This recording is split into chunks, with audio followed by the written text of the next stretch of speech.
Ahojte, ja som Daniel. Привет, я Алекс. Это Лена, мама моя. Это тата мой.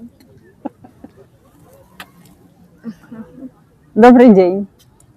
Если вы смотрите это видео, если вы смотрите наш канал, мы хотим чуть-чуть представиться и рассказать о себе. Вернее, рассказать о моем муже Даниэле. Потому что все, что вы смотрите, я только перевожу его мысли, его тексты и то, к чему он пришел за все эти годы. Даниэл Коптак, ты менял пути, но внутри все равно оставалось то же чувство. Еще до того, как что-то объясняется, в тебе уже есть знание. Меня зовут Даниэл. Я здесь не как учитель и не как ученый.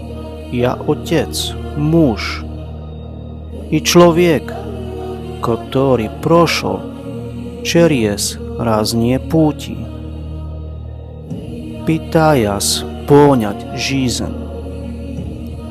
Возможно, ты узнаешь себя, когда меняешь направление, пробуешь что-то новое и думаешь, вот это и есть.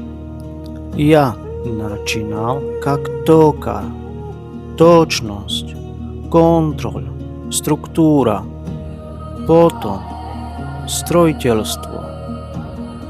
Много лет создавая пространство для других. Потом что-то совсем другое. Шоколад. Я ушел в это глубоко, очень быстро. Я стал одним из лучших. Меньше, чем за год.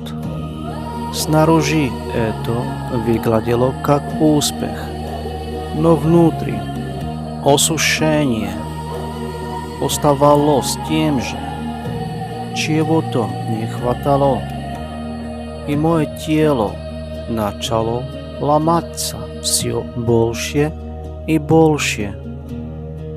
Возможно, ты знаешь это, когда меняешь все снаружи, но внутри результат остается тем же. Там нет быстрого решения, только больше шума. Я вернулся в строительство, но ничего не изменилось. И тогда жизнь остановила меня, но мягко. И в этот момент стало ясно. Проблема была не в том, что я делал, а в том, что я не слушал. Когда родился мой сын, я увидел то, что забыл. Простое, живое, неделимое.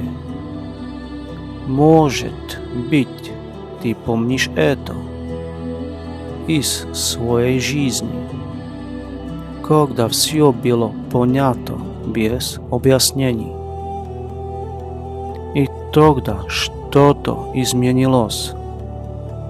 То, что казалось проблемами, стало сигналами. Не наказание, направление.